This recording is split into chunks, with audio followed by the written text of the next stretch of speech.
How do you do, ladies and gentlemen? You know what I want to talk to you about? I bet you'll never guess. Barack Obama. You know why? Because there's nothing more important than what Barack Obama is doing right now. I'm talking about the harm he's doing. I wish it was something good he was doing. But one thing I do know, that he's doing anything possible to destroy everything that this country represents. Free enterprise is the essence of America. That's what made this the most powerful country in the world, and he's destroying the whole free enterprise system of this country without announcing it.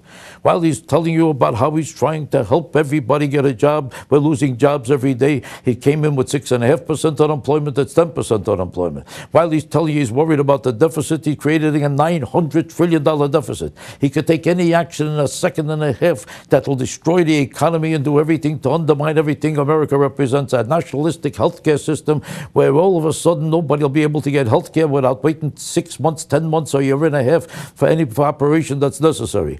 Anything that will do harm to this country, he could do in a second. He's the most decisive president who collects more things and plans to destroy America than anybody in the history of this country. Nothing is done to serve any good purpose whatsoever in any way in this country. There's nobody more decisive when he wants to destroy things, but when he wants to do something important, like Iran, when Iran started killing people in the streets by the hundreds, he couldn't get his voice out. He forgot that he's the president. All of a sudden, he couldn't function. He became paralyzed or retarded.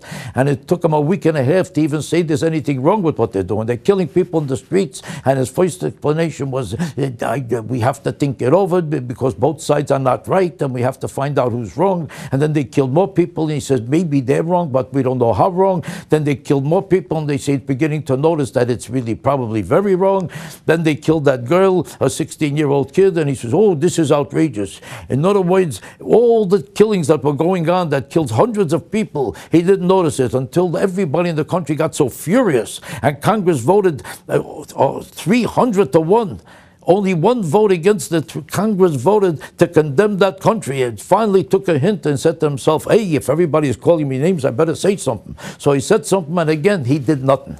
He made a conversation, and that's it. One of his speeches that went nowhere, like all his other speeches, that accomplished nothing, and now he's taking no action whatsoever against Iran. How come to destroy the economy whenever it's necessary? 8 million plans go through in a second. And now when you have to do something about Iran, all of a sudden he can't think straight.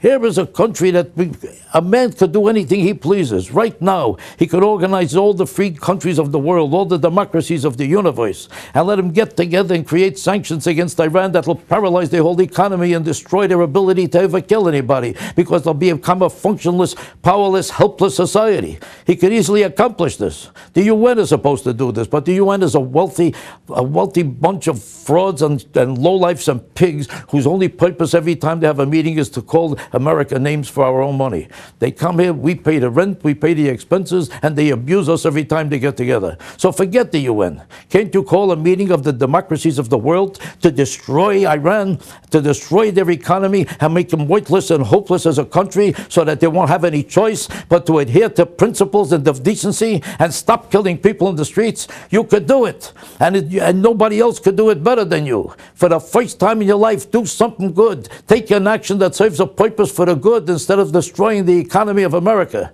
When it comes to deficits, you're an expert. When it comes to taking some kind of action that will do any good, we can't hear from you. You lost your job. You forgot you're the president. Do something once and for all that will serve a purpose for the humanity of this country and this world. Good luck to you.